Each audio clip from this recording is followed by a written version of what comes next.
Collateral fattening is when you try to do the noble and legitimate effort of, let's say, losing body weight, but in the process, you lose a lot of lean body mass. And what happens when you lose lean body mass is the body doesn't know that you're just trying to get rid of the final 20 pounds or whatever. At the end of the dieting cycle, your body senses an energy crisis. Alan Aragon is a nutrition researcher and educator with over 30 years of experience. He's known as one of the most influential figures in the fitness industry's movement towards evidence-based information. Alan's work has been published in a ton of popular magazines and peer-reviewed scientific journals.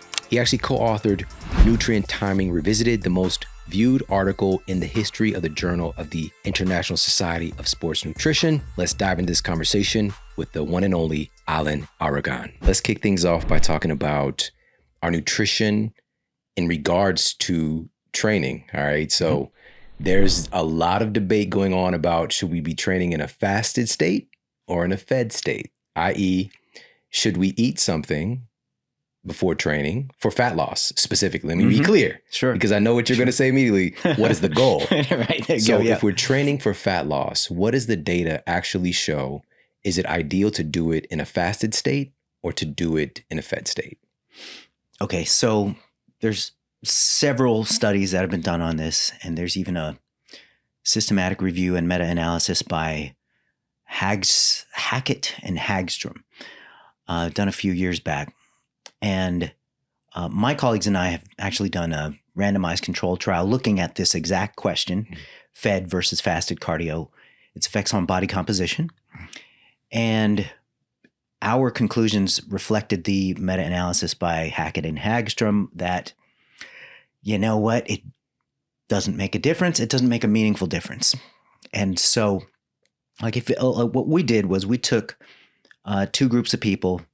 We fed them the exact same diet, same amount of calories, same macronutrient breakdown and everything. And we just had one group have their breakfast before the cardio and the other group have their breakfast after the cardio.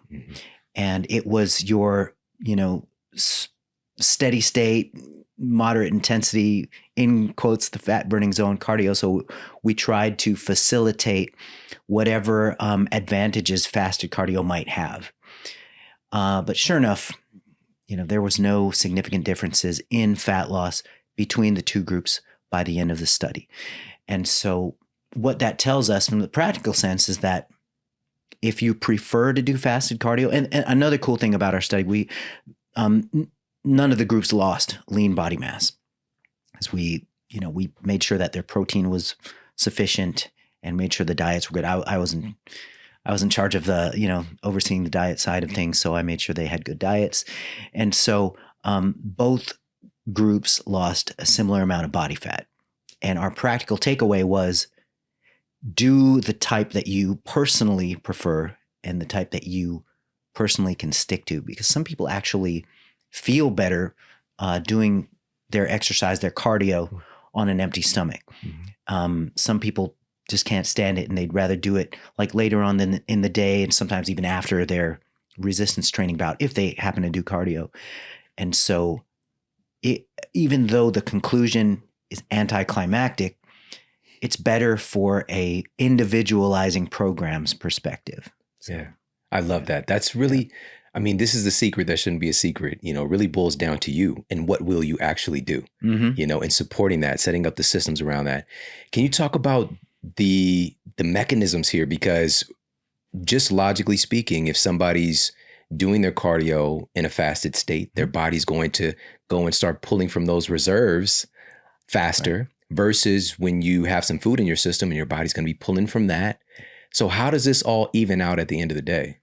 That's a good question. So if two groups are consuming the exact same diets, and one group trains, let's say, before breakfast and the other group trains after breakfast, the group training before breakfast will oxidize more fatty acid during the training bout.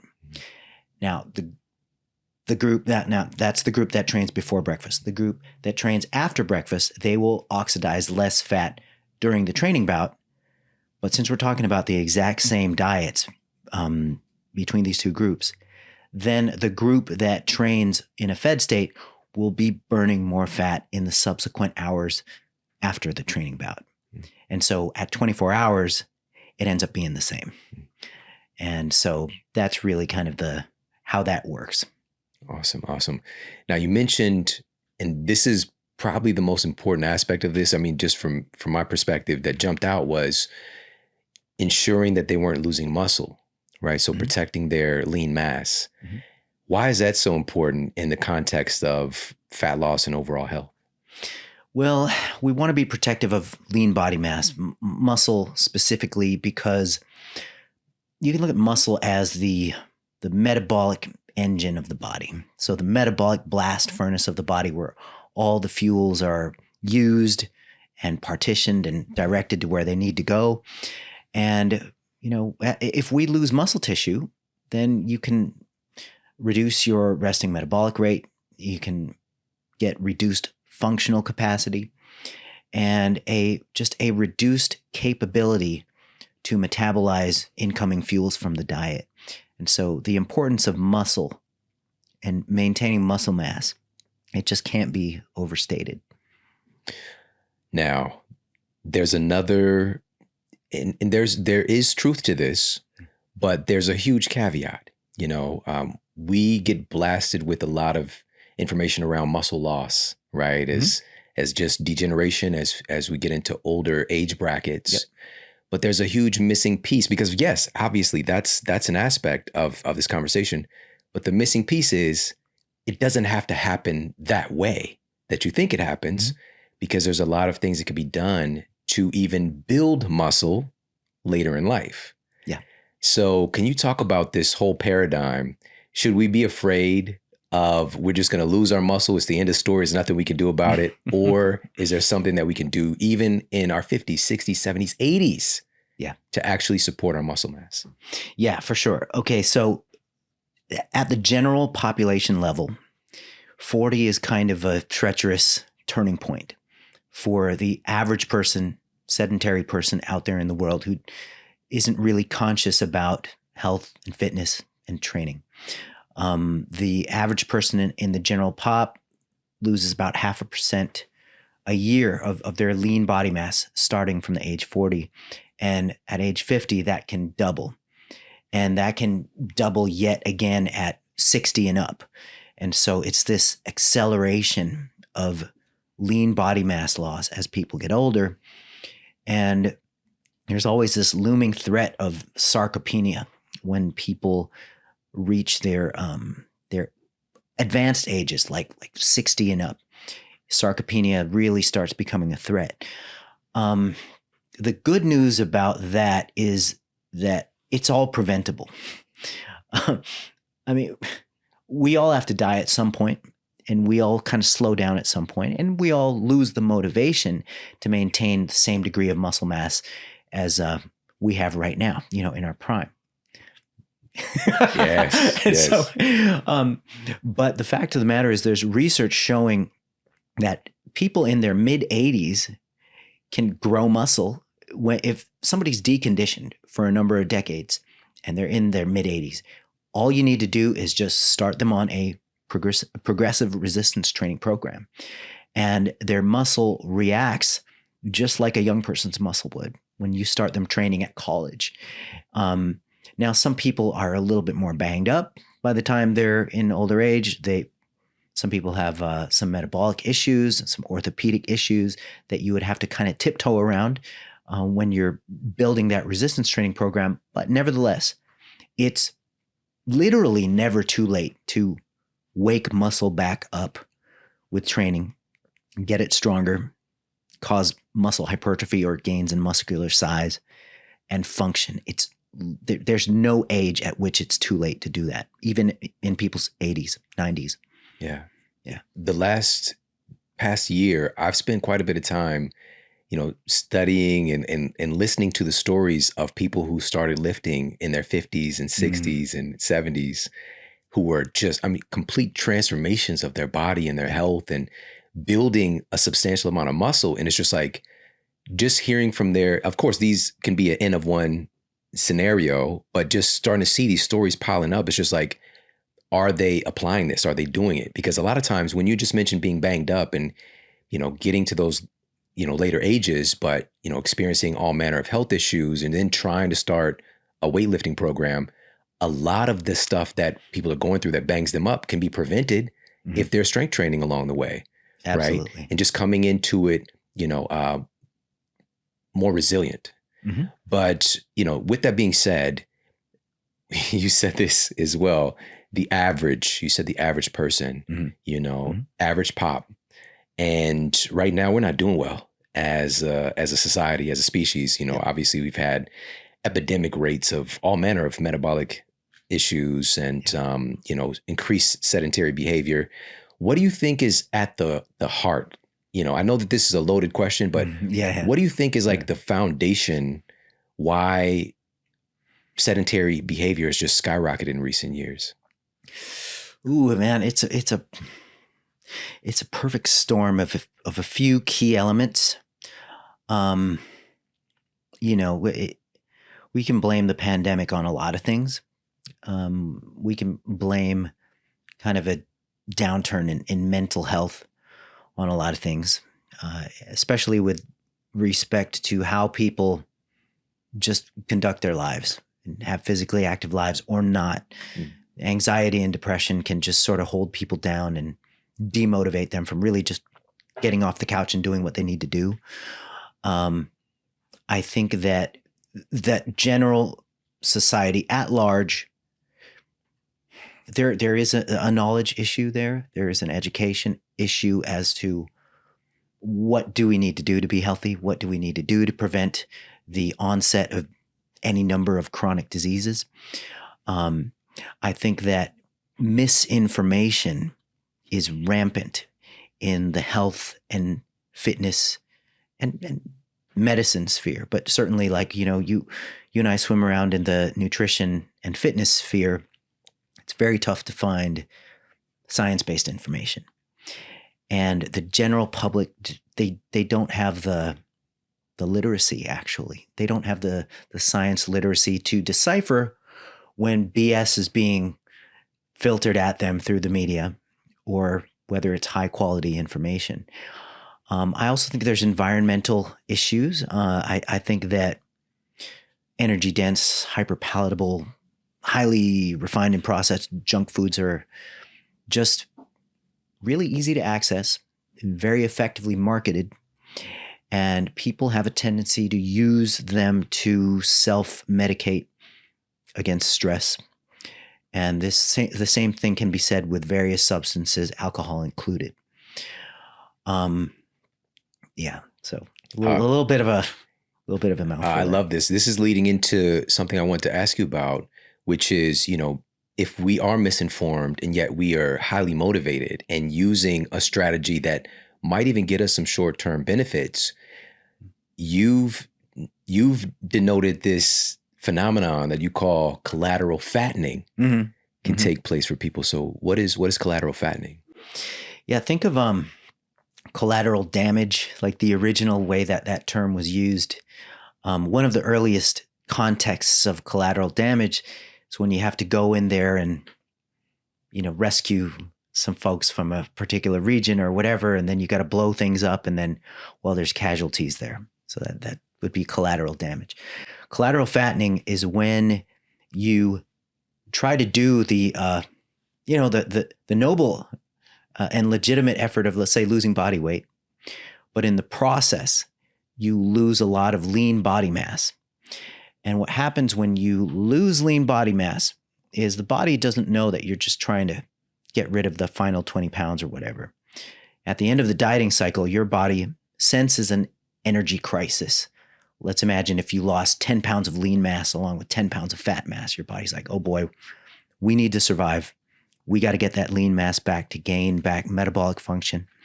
And so what happens is you will actually have higher levels of hunger hormones, and your appetite will be just dysregulated and raging all the time, compared to if you were to preserve lean body mass while losing body fat.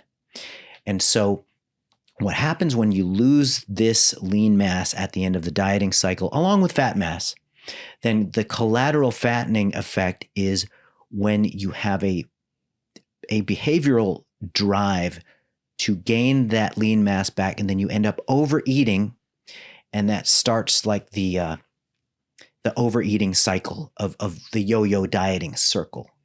And so gaining more fat back than you started off with would be kind of the ultimate bad case scenario of collateral fattening.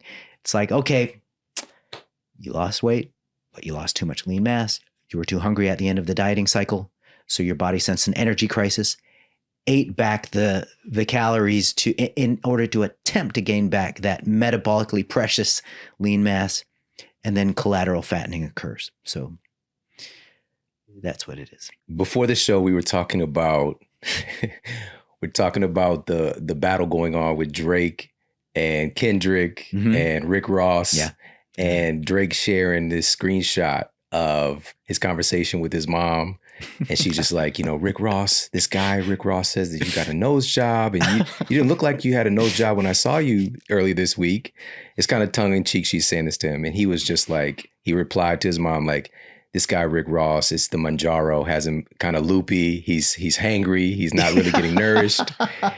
And I'm bringing all this up to say that this collateral fattening, according to some data that's just not coming out in regards to, Manjaro, Ozempic, those kind of things. I want to know your perspective on this, because what it's looking like is like there's this rebound effect. Once people come off of it, the weight is rebounding, and also they're seeing more fat accumulation versus, the loss of lean muscle. So what is your perspective on these new weight loss drugs? Yeah, that is a great question. And as you ask me it, I'm picturing people's emotions start flaring up. This is just a highly charged topic. You almost can't even express an opinion about it without somebody getting super upset. But here's my take.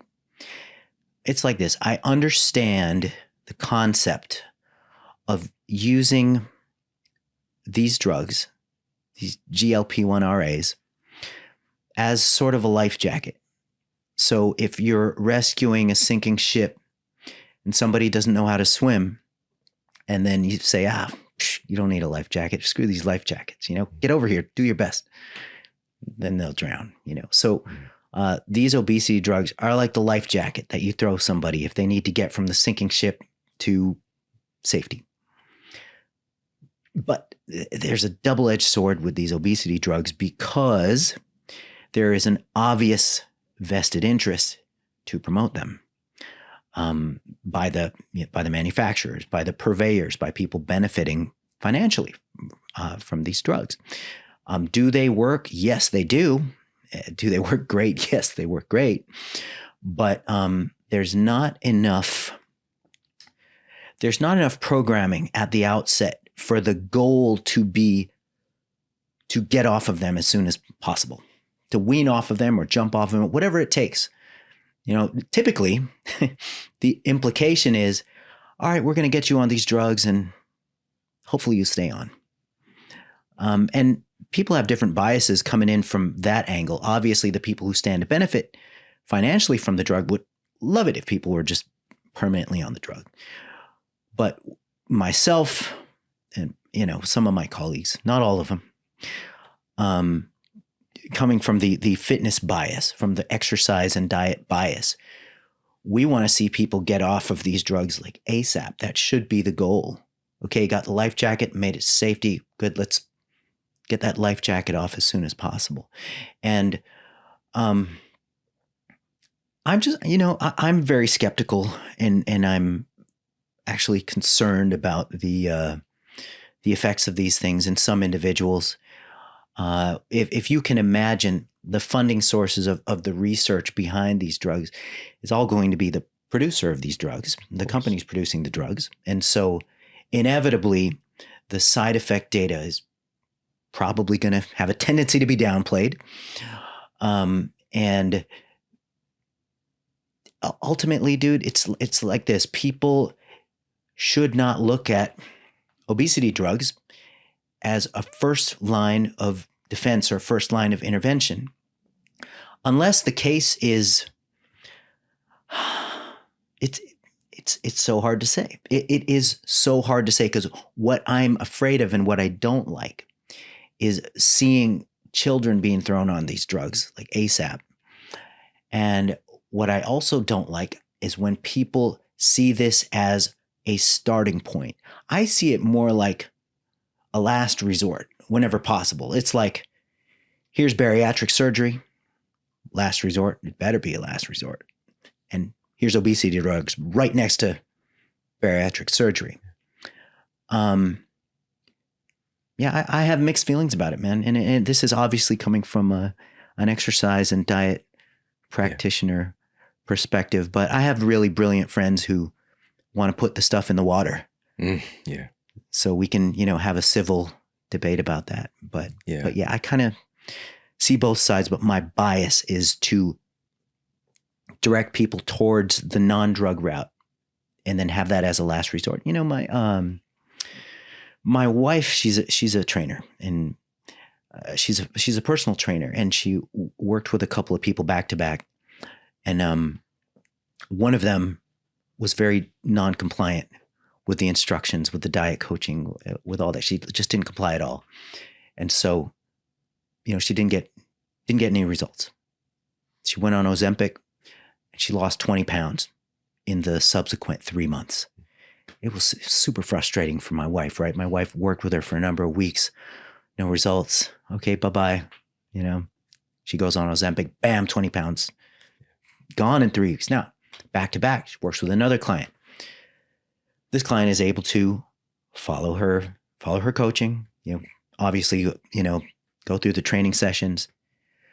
She lost 20 pounds in the 3 months, but she probably lost 25 pounds of fat and gained 5 pounds of muscle and gained a whole new set of habits, of just behavioral countermeasures that allow her to have these skills to deal with a generally obesogenic environment that we live in. Whereas, our other client, okay, well, now she's on Ozempic. Mm-hmm. It's a different game. She probably lost, those 20 pounds were a certain amount body fat, a certain amount lean mass. And when people get off of the medication, if they don't have the skills, and certainly if they were, they weren't coached to have the proper nutrition and training, then it's just a setup for rebound. And yeah, man, yeah. You just said it. You said the key word, the rebound. And, we'll put this study up for people to see. So this was published in Diabetes, Obesity, and Metabolism. And the title of the study is Weight Regain and Cardiometabolic Effects After Withdrawal of Semaglutide. All right. So they saw, again, very effective in weight loss. But as soon as the test subjects stopped taking it, the weight just rebounded in about the same amount of time. The weight came back. And what we're looking at here is a superficial treatment. We're not changing the underlying factors that's helping to keep them in a healthy cardiometabolic state. There's certain, and the thing is even when I say this is not rocket science, it's like a disrespect to rocket scientists out there, by the way. But this is not rocket science. Our genes expect certain things from us. There's certain inputs that have what we would deem a healthy expression. We need certain movement inputs. We need certain nutrient inputs. We are experiencing a time where there are so many inputs or so many signals that are incredibly abnormal. Like, our DNA is never really, hundreds of thousands of years of evolution in this form has never really been exposed to, Lucky Charms. You know what I mean? Like those magic marshmallows are radically different signal. But our bodies are resilient. We have this really interesting way of figuring things out as far as like our biology. And that speaks to also our bodies are really resilient too, because even the extra weight that we might gain, and you said a word earlier, obesogenic environment. Yeah. Right. Even that adaptation of carrying more weight is an adaptation. Right. Mm-hmm. And the same thing if we have insulin resistance, our body's just changing the way that it's functioning to keep us alive, keep us going. Mm-hmm. And I think it's a survival thing, and in efforts to get back to a state of normalcy. and a state of homeostasis. I think our bodies are always seeking it, but boom, we come in with the blunt instrument to target one particular satiety hormone, really, as if our body's working in a vacuum, as if this is going to solve the problem.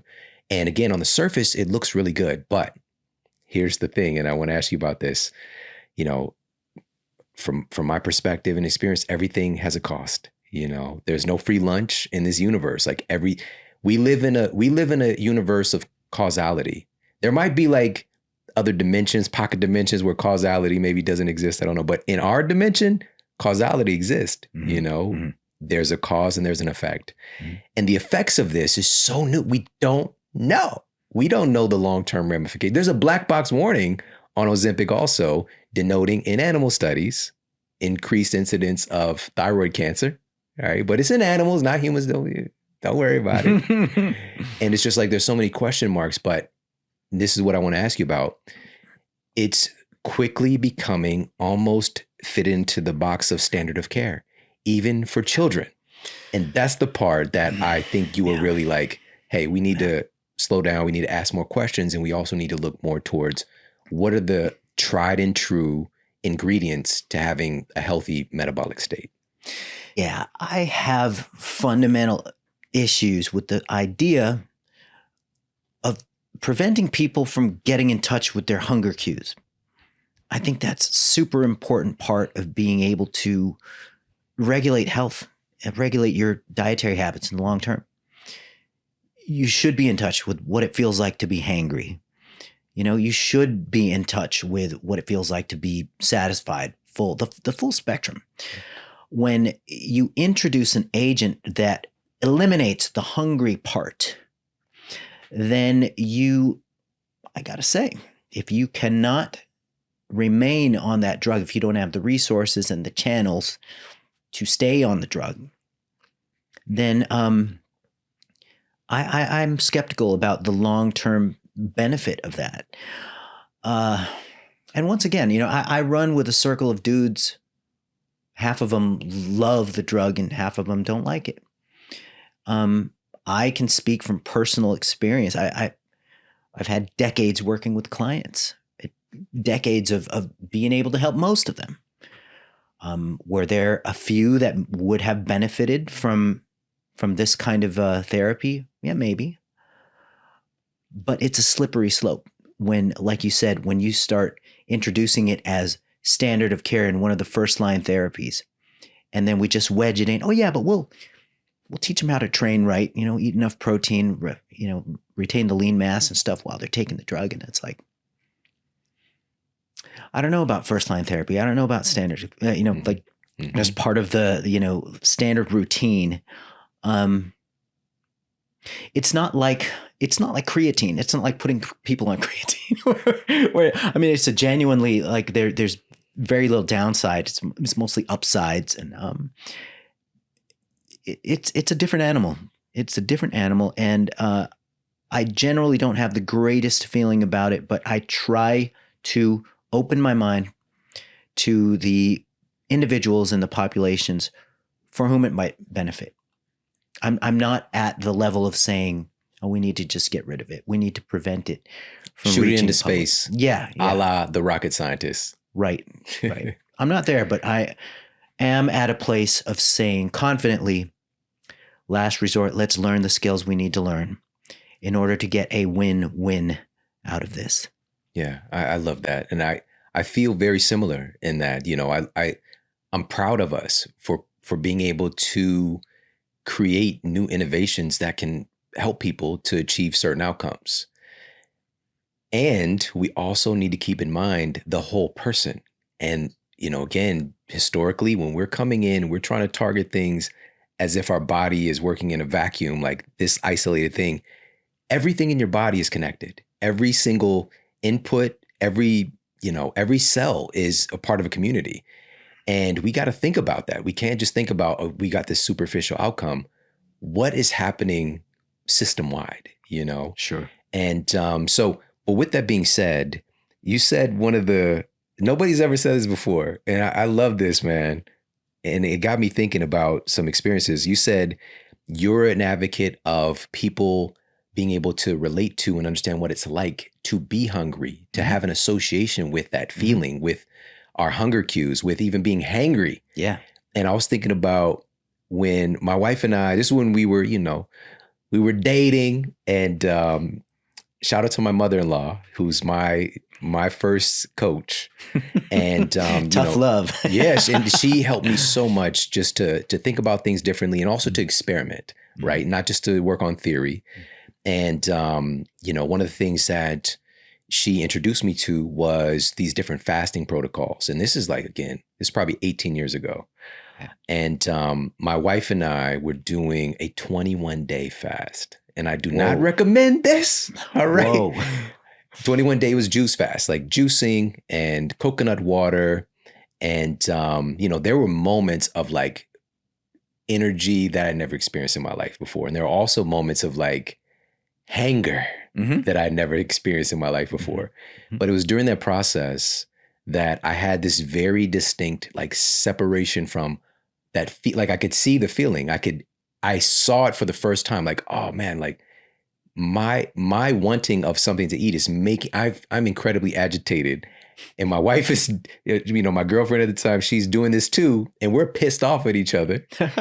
We don't even have any problem. We don't even know what we're mad about. But just like I could see that my biology is making me incredibly irritable, right? So I got an association to these hunger cues and this feedback that has stayed with me since, because I finally had the ability to like see the feeling and to give it like, some analysis, like conscious analysis of how I'm feeling, because I grew up in an environment where you just run from it, right? You start to feel uncomfortable, like I'm hungry to eat something, like never really just being able to see it and to actually appreciate that my body's giving me this signaling. It just becomes background noise. Like this is just something that's happening.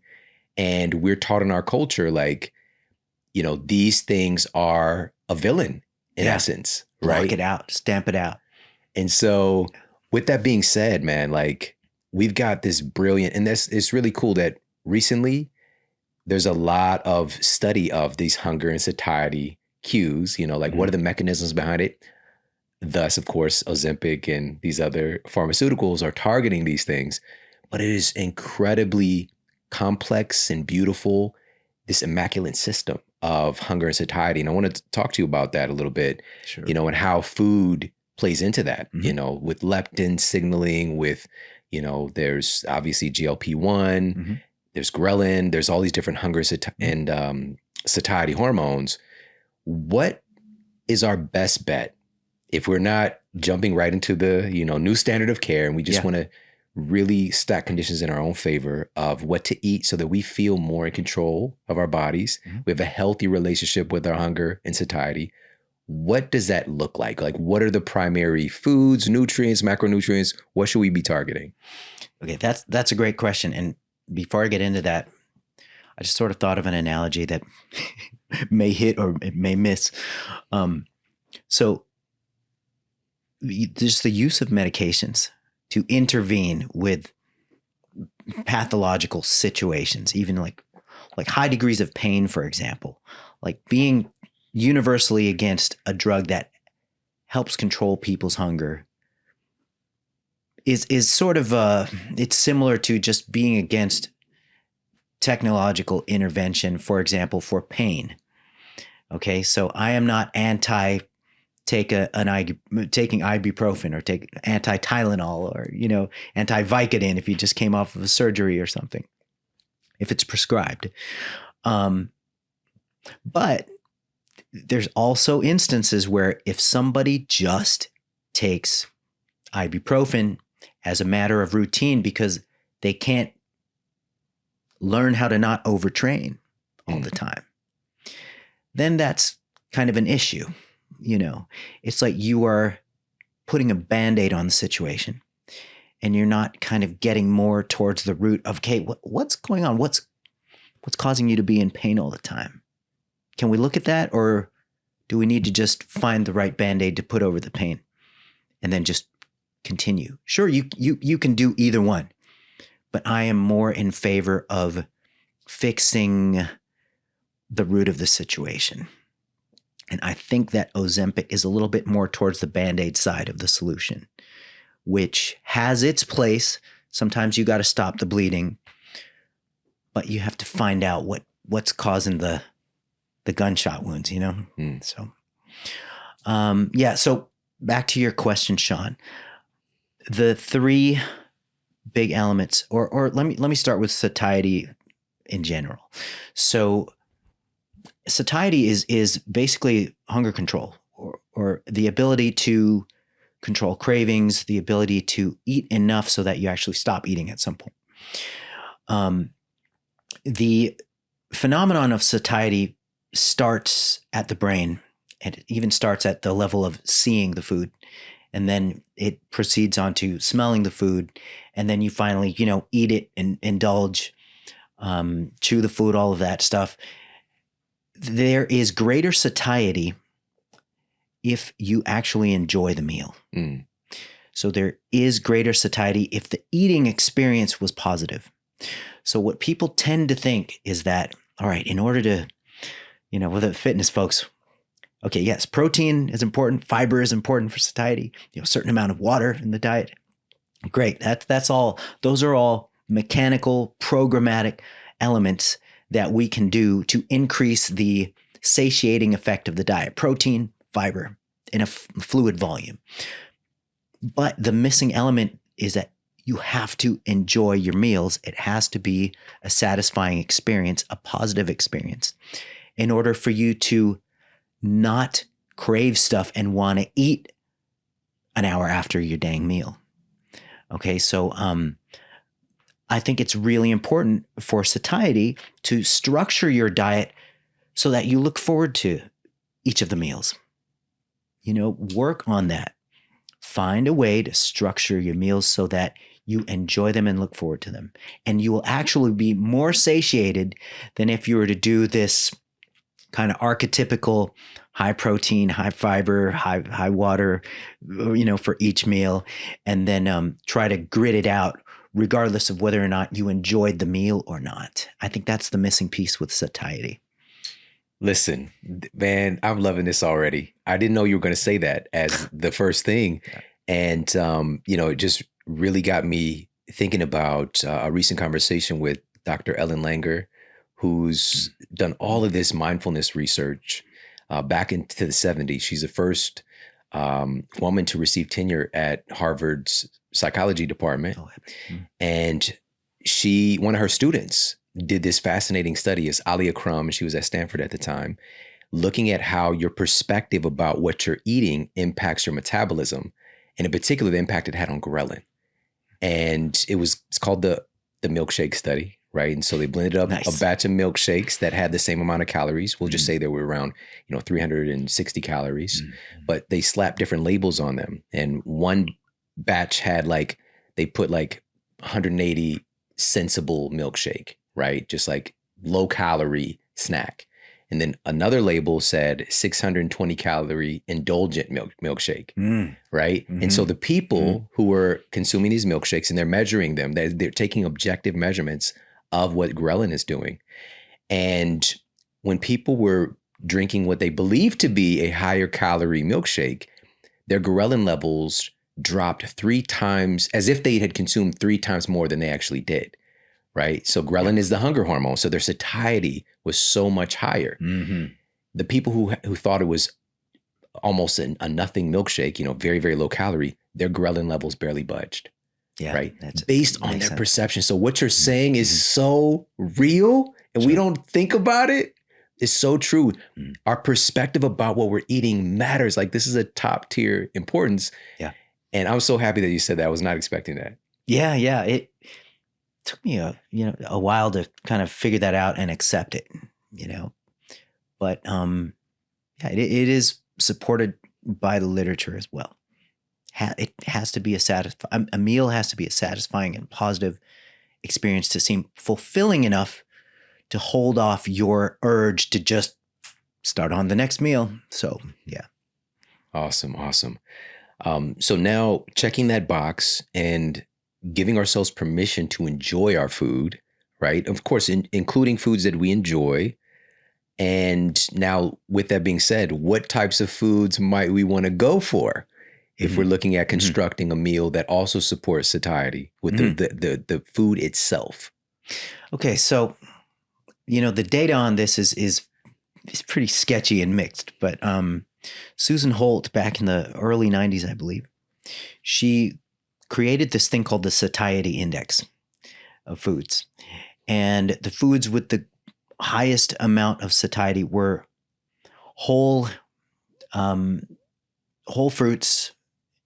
Potatoes, believe it or not, white potatoes had the highest satiety index of all the foods by a large margin. And foods that high protein foods, meats, fish, poultry, they had a high satiety index. And the foods that had the lowest amount of satiety were kind of stuff that you wouldn't be surprised about, like desserts, pastries, cookies, cakes, those sort of things.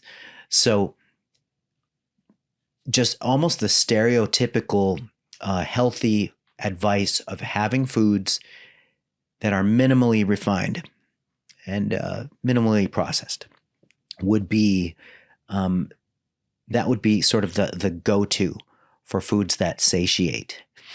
And a certain amount of fiber in the diet would add to satiety. And as far as the position stand goes of the Academy of Nutrition and Dietetics, it is the Academy of Nutrition and Dietetics. They used to be called the American Dietetic Association a few years ago. They changed it to the AND. They are recommending 14 grams of fiber for every 1,000 calories in your diet.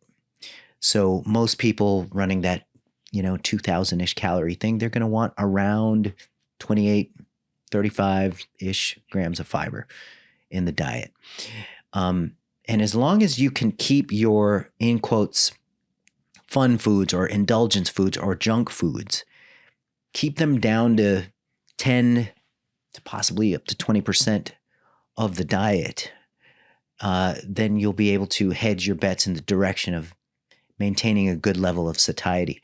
Now, there's something real interesting about satiety and what I call the water trick. So you can actually preload with plain water before each meal, and you'll eat significantly less in the meal following the water preloading. And this is a good thing to do when you go out to eat dinner, especially at the Cheesecake Factory. 2 tall glasses of water upon sitting down before they bring over the fresh bread and the butter. That will significantly cut the amount of calories you end up eating. And those are a couple of the easy tricks that you can employ to make sure that your satiety is on point. And I always get the question of, but doesn't drinking water with a meal dilute the digestive enzymes, and then you won't digest the meal properly? There's really no evidence for that. I understand what people are thinking about and the thought process there. But when you look at societies, populations that eat a lot of soup, they couldn't be having more water with their meals, and they're digesting stuff just fine. So I don't think people need to worry about that. If they decide to use the water trick to, put a top speed limiter on the cheesecake that they have after their main meal at the Cheesecake Factory. I would imagine as well, this goes back to a principle you mentioned of individuality, like what is going to satisfy you versus the next person, and even yourself now versus 5 years from now, or even, next week. I found that for the most part, some high quality fats are the most satisfying for me in particular.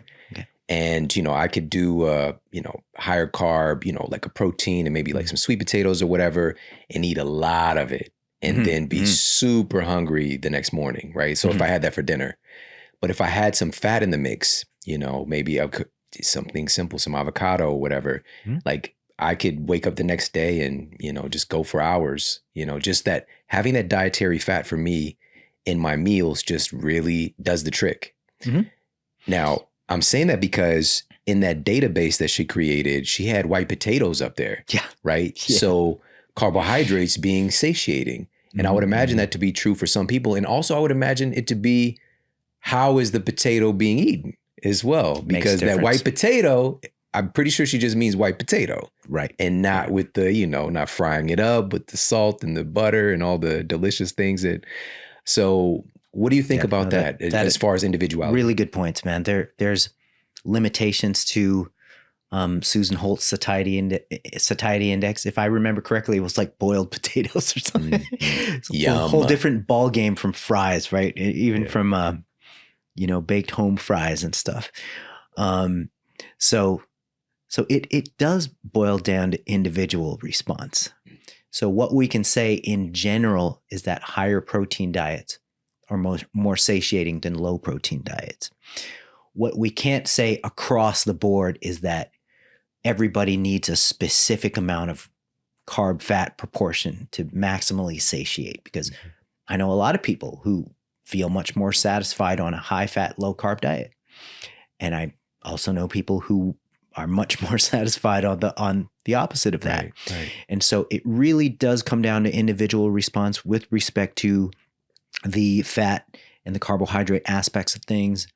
There's an interesting body of work on ketogenic diets being actually more inherently satiating than non-ketogenic diets. But with that body of research, it's hard to separate or isolate the effect of when people get on ketogenic diets, they tend to like double their protein intake compared to their habitual protein intakes. So, but there's interesting stuff going on there with higher fat diets and satiety. When you look at short-term response data, fat seems to be less satiating than the other macros, but there is a hypothesis and a speculation that's also seen in the field that fat may have a longer term effect on satiety through the day.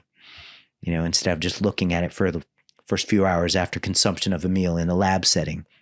So yeah, I hear what you're saying about having fat included in the meal and even a higher fat level as sort of a satiety tactic if you have that individual response towards it, for sure.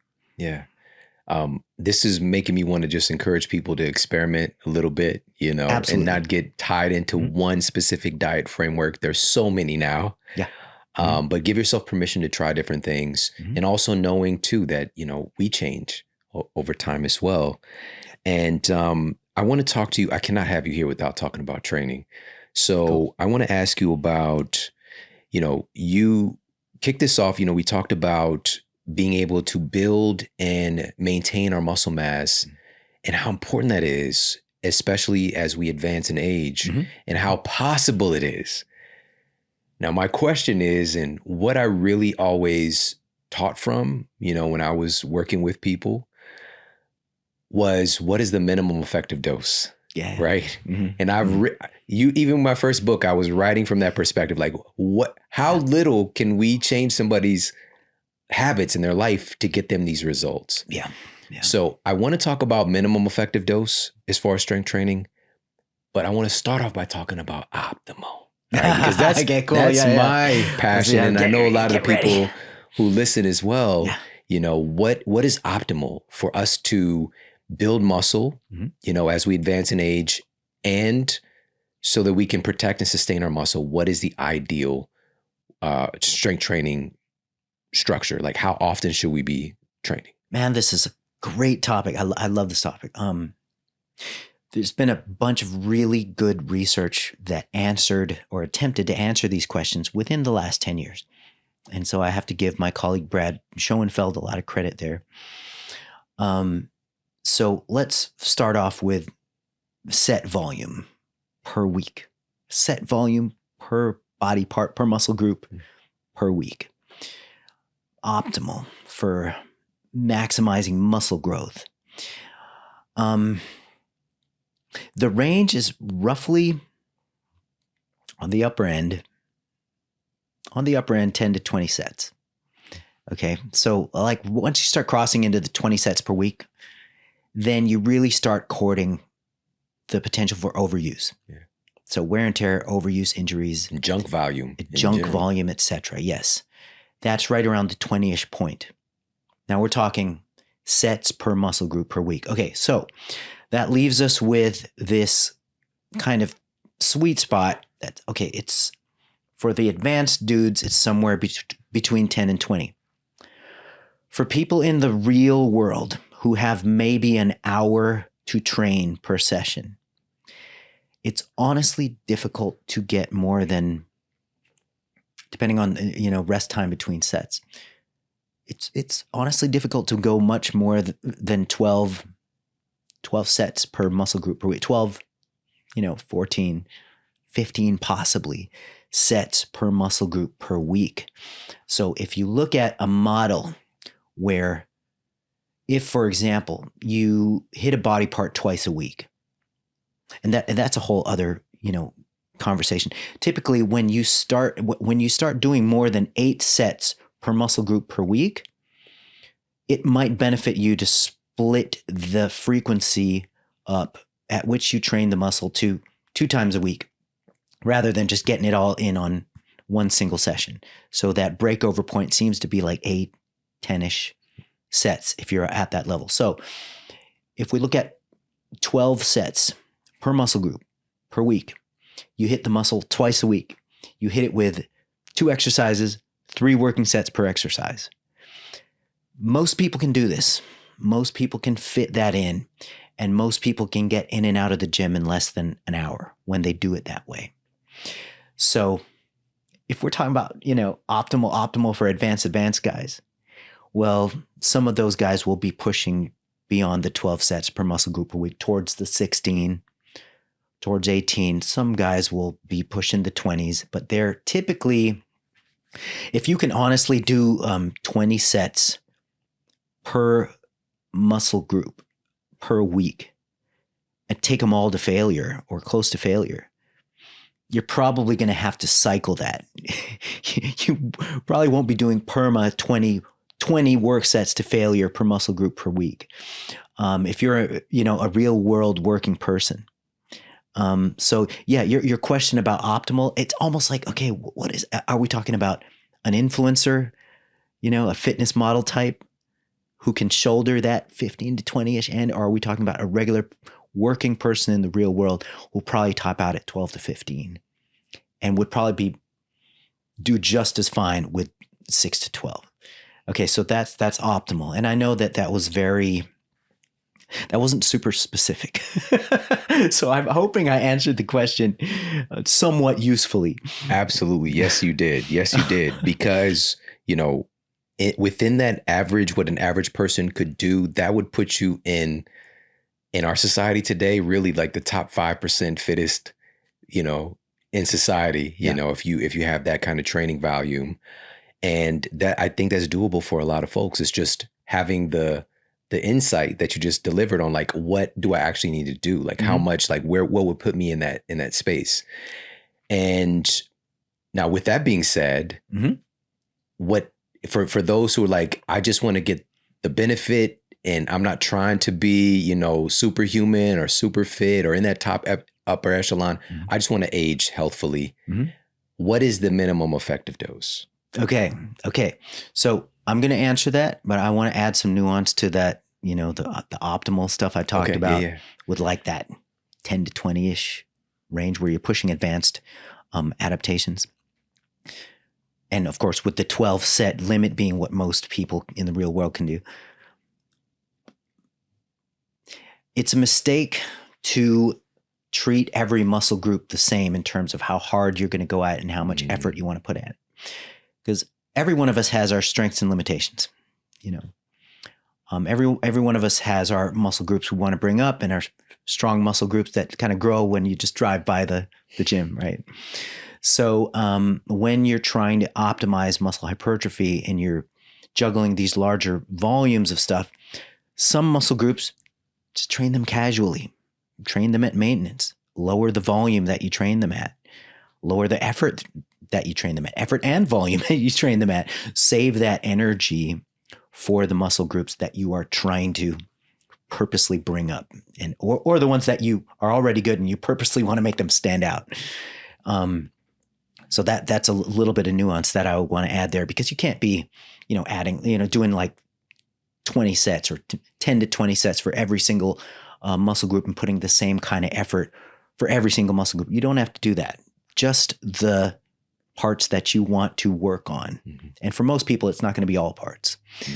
So yeah, I just wanted to add that. Thank you. So, yeah, that's great. Yeah. Minimum effective dose per, as research stands today for muscle hypertrophy, the maintenance of, I have to say, the populations that we study in research trials are not extraordinary specimens.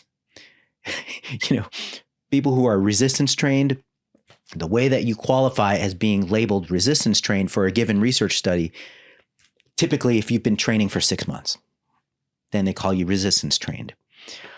And some researchers are a little more diligent and they'll say, okay, we'll try to recruit subjects who have been training for at least a year. Mm.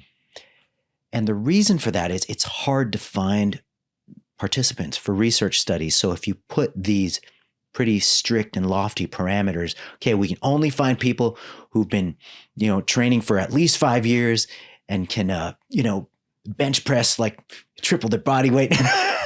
It's like, you're not going to have a study. You're not going to find participants. So as the research stands today, you can maintain muscle gains as a non-extraordinary specimen on as little as 3 sets per muscle group per week. 3 to 6 is kind of the catch-all minimum effective dose. 3 to 6 sets per body part or muscle group per week. And the question from that always comes up about, okay, how do you judge a muscle group or a body part? Like, for example, don't the pulling movements train the biceps, and don't the pushing movements train the triceps, and so on and so forth. So you can get lost in the weeds with that, but typically in the research literature, they count all pushing movements as training the triceps as well as the chest. All pulling movements as training the elbow flexors, the biceps, as well as the back. Mm. But in reality, it's more like for every set you do for chest, you're only really getting like half a set for the tricep because it's a different focus. But that's a little bit of a side note that may or may not be useful for everybody. Is there any type of training modality that has really interested you in the last couple of years? Because of course, there are a lot of new innovations that have been around actually for a long time. Mm-hmm. But is there anything in particular that you've personally implemented that you've been finding a lot of value from? Okay, so maybe just techniques. Like there's equipment and there's techniques. So equipment. My wife just got sponsored by Power Block, and it's just a really fantastic home resistance training type solution where the dumbbells are just sort of stacked into each other and stuff, and they just sit there. I don't know if you've seen the Power Blocks, but that's that. So that would be an equipment thing. That's been a cool thing recently that we've employed. And as far as techniques go, I have been really enjoying cluster sets mixed with drop sets. So the way it would go, and this is actually it's sort of a fun game you can play with a given set of a given exercise. So, for example, your first working set, you choose a weight where you essentially fail out somewhere at least 12. If you can do 14 to 16, then this method works even better. So number one, you have to be not squeamish about doing higher reps for the initial set.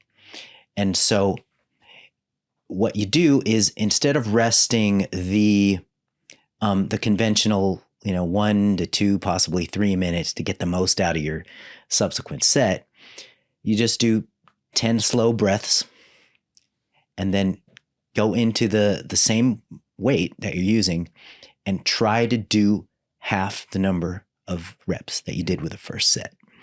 And so that would be one cluster set, if you will. And the thing is, you take these sets to failure. Everyone's scared to train to failure nowadays, but train to failure is fun. It's really good from a metabolic and just sort of energy expenditure standpoint. Because not everybody is out here trying to, become the world's strongest man, trying to win powerlifting contests. In which case, these techniques are kind of irrelevant. But now here's the thing that you do once you've done that. Okay, let's say for set 1, you were able to get 14 reps. Okay, 10 slow breaths. That's 1. That's not 2. That's 1. Like as you do this stuff, you're going to breathe really slow because you want to give yourself some space to get those, to try to hit that target for the next set in that cluster. And so once you've hit that second set, let's say you did 14 reps for the first set, you were able to get eight reps for the second. You were able to get at least half.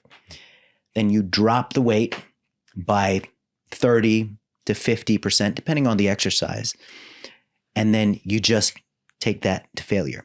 So that is a cluster drop. And what you try to do with the drop set is you try to duplicate the amount of reps you did with set number 2. So with set number 1, you try to hit your 14 to 16. Set number 2, you try to get half of that after 10 slow breaths.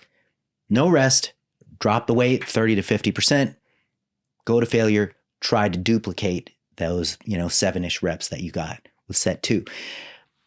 You will only be able to do cycles of that for like a month at a time because it's freaking, it's demanding and it's exhausting and you have to get a lot of sleep before you do that. But doing a set like that takes care of a lot of it economizes the time that you spend in the gym. Then conventional straight sets, it takes a lot longer to do conventional straight sets when you can kind of condense that 3. Now, granted, you're not going to have the same volume load. So you will not be doing weights as heavy as you could if you did conventional 2-minute rests, do the thing, 2-minute rest. However, there's some really interesting research on drop sets that's pretty recent, showing equivalent hypertrophy with straight sets, even though the amount of volume load, the amount of tonnage moved around for that particular exercise bout was less than the straight sets. And so I read this, I'm like, dude, okay, so I can lower the risk of injury and I can get this done quicker and it feels pretty damn good. And you're also, this hasn't been tested, but you probably are getting a greater cardiovascular effect from the training bout. So it's almost like win-win-win. So I tried it and I cycle it in to my program when I'm feeling energetic enough, when I've gotten enough sleep, and when I'm feeling froggy. So yeah. I love this, man. This is inspiring for me because it's been a while since I've done drop sets, and just to couple it with the cluster. The sets. Cluster. All right, we're going to call this a cluster because man. Dude, all right. Okay. Let me just tell you this, man. Like I called it that. I told my wife, I want to call it cluster, and she's like, "Oh, Alan, no, you can't. No, you can't call it that." And I'm like, "Oh man, okay, I'll call it in my head." She's like, "Okay, that's fine." Get the T-shirt. But 25 years ago, man, 25 years ago, I've been dabbling with the weights for a long time. We'll just say even 30 years ago, my friend who's an owner of a wonderful gym now, and shout out to Jeff. But he was the first person to like really expose me to the iron, when my family just moved out, the sketchy neighborhood back into kind of where my grandma house was. And he was my neighbor, like when I lived with my grandmother when I was a little kid. And, we used to play in the neighborhood together. But now like we're competing against each other, playing basketball all the time. And he had a weight set, right? Mm-hmm. So he had like a bench and all these weight plates. And he's the first person also to take me to a gym, which was amazing. But when he got some new stuff, he basically gave us maybe I gave him like $10 for a bunch of like weight plates. And, I just got little pieces of equipment over time. And, thank you for that blueprint, Jeff. Shout out to Jeff again. But when I really like saw somebody who knew what they were doing, like at a high level. And he had won, I believe the competition was called Mr. Caveman Missouri. It was like a natural bodybuilding contest. Mm-hmm. And shout out to my guy, Ata Ikong, Nigerian guy who worked with me at the casino, right? So when I was in between colleges, right, when I was just trying to figure things out, I worked at a casino, and just like, it was like a real life soap opera, you know, just seeing how adults were. Cause I was like 19, I was like 18, 19 in this environment. And he was like, you know, just come through, let's train together, you know? So we started going to, I think it was Vic Tanny in St. Louis, or Bally's. It was Bally's gym in St. Louis. Mm-hmm. And the first thing that he taught me was these drop sets, right? So this is like 25 years ago. And man, I put on so much muscle so fast. I couldn't believe it, right? And also he's the person to introduce me to like amino acid supplements and creatine and all these things. And, you know, just being able to, again, learn from people who figured some things out. Like, I didn't even know that was a thing, right? Straights, generally I do, of course, straight sets and do different combinations of things. I'm a big fan of supersets. Love it. You know, doing antagonistic body parts. Sure. I'm a big fan of that for economizing things. But drop sets, man, when you can mix in a little bit of that. And just, here's the thing, and this is what I want to ask you about. There's so many different ways to send the signal to your muscles to grow and to change and to adapt. And I think one of the most overlooked strategies is like doing different things, not getting tied to just one way of training. Because even I was just doing some agility training and kind of like working on reaction time with some tennis balls the other day, and just like, you know, kind of drop catching it really quickly. And man, like I started sweating, you know, and I'm like, I was very acclimated to being able to do it. I picked it up very quickly, but it's just like my nervous system, you know, was just like, oh, this is a new stressor. This is, you know, and so like, even when we're training, because when you mentioned doing that cluster set, that aspect of slowing down and doing those deep breaths, you're really working your nervous system to be more adaptable and resilient as well, and to recover in a way. Like there's so much baked into that. But again, and I want to ask you about this, and I think I already know the answer, what you're going to say, but what do you think about adding in, like, say you've been doing a certain strength training protocol for 3 months. What do you think about changing it up, doing something totally different? I like the idea, and having been in personal training for many, many, many years prior to my nutrition career, and then prior to my research career, it's like people, keeping people's interest in the training program. It doesn't just necessarily apply to your clients. I mean, you have to keep yourself interested in the training program. And so there almost is a psychological benefit to introducing novel stimuli, at least on a monthly basis. So like at the turn of every calendar month, replace one of your bread and butter exercises with a different exercise that you haven't done in months or years. You know, you can still focus on training that same muscle group or training for that same goal, but rotate in a new, completely different exercise each calendar month. And I think that even something like that helps with keeping you motivated, keeping you interested. And, you know, there's actually some research that, you know, back when P90X was being pushed out, the whole muscle confusion concept that everybody makes fun of and stuff. There's actually some research supporting the benefit of more variation in the training program from either day to day or week to week. And it has more to do with the compliance and the fun involved with the training program rather than some sort of specific physiological benefit of, you know, confusing the muscle. And I think that if you were to do it methodically, rotating in a new exercise each month and progressing with that exercise within the month and then just switching it out for a new exercise, then I think that could help. So it's something worth giving a try. Awesome. I want to ask you about one more thing, because we are proactively doing the thing, sending the signal for the muscles to grow. Mm-hmm. But if you don't eat, you don't grow. Yep. So what do we do? What is the most important aspect of nutrition to support muscle growth? It's honestly, it's the combination of progressive resistance training with a properly designed program for muscle hypertrophy and a strategic caloric surplus and sufficient protein. and underneath that umbrella, enough carbohydrate. I mean, if you want to maximize muscle hypertrophy. So it is totally possible to grow muscle on, very strict carb restriction, like ketogenic diets. People can put on muscle on keto, but it's just not going to happen maximally. The process is not going to be optimized. But the bigger rocks, enough protein, a caloric surplus of roughly 10 to 20% above maintenance.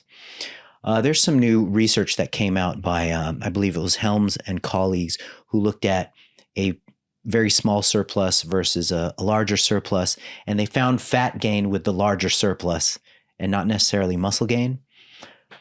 But when you look at the amount that the surplus was, it was almost in the 30% for the high surplus. So the subjects doubled and tripled their caloric surplus assignment. So they were assigned like a 5% surplus and a 15% surplus, but they more like had double and triple that.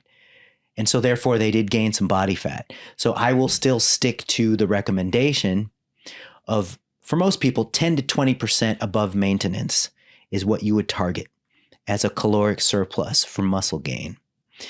And another point I wanted to make with that study is that a lot of research studies have a lot of problems, man, because they claimed to have used highly resistance trained subjects. Mm-hmm. But they also admitted that the exercise program they put them on, which was a total of 9 sets per muscle group per week on average, was probably represented a down step or a deloading from what their habitual training routine was prior to engaging in the study. So when you drop training volume and you pump up that caloric surplus, of course you're going to gain fat. But with people who have been training progressively and they want to push the envelope 10 to 20% above your maintenance requirements, make sure protein is at a good level for muscle hypertrophy, which is what we know today as being somewhere between about 0.7 to 1.0 grams per pound of body weight, of target body weight, if you want to get granular with it. And then those are the big rocks for that. Minimum amount of carbohydrate to maximize muscle gain, at least observationally. This has not been systematically investigated, but just looking at populations, looking at different athletes, it appears that roughly 3 grams per kilogram of body weight in carbohydrate grams per day is should be seen as sort of the minimum if your goal is to maximize muscle hypertrophy. Certainly you can go lower than that, but you're probably not going to be maximizing muscular adaptations to training. So this has been amazing. And you're such a wealth of knowledge, and there's so many different subjects. And of course, we're going to do this again, man. I'm going to have you back. 100%. And I just appreciate you taking the time to come and hang out with us. And also for you, just all the body of work, the true demonstration of longevity, and also the fact that you are, getting out here and teaching at such a high level is really remarkable, man. If you could, can you let people know where they can learn more from you and just kind of like get connected and get involved in what you're doing? Sure. First of all, thank you so much for inviting me out, man.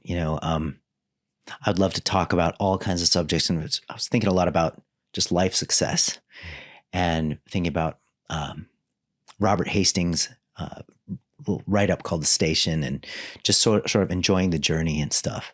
And so this right here, I'm really soaking it in, taking it all in, really appreciating it.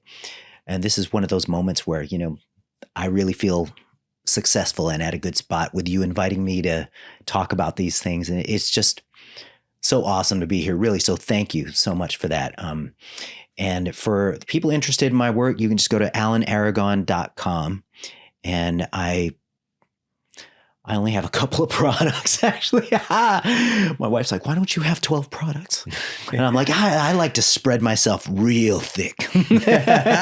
So I have a book called Flexible Dieting that I put out 2 years ago. It was published by Victory Belt Publishing. That's one of my babies. I'm proud of that book, but I'm particularly proud of my monthly research review, which I put out. And I started this in 2008. So over 16 years of just monthly issues. And I actually started the monthly research review model in the fitness space. So I would direct people to that if they're interested in really kind of getting into the weeds of it. And that's alanaragon.com. So. Hey, if you like this video, make sure to check out this video right here. There aren't any foods that burn fat on their own, but there are specific foods that alter our metabolism that make fat loss easier. That is the goal. That is the mission. Today, we're going through 10 of the most science-backed foods that support fat loss.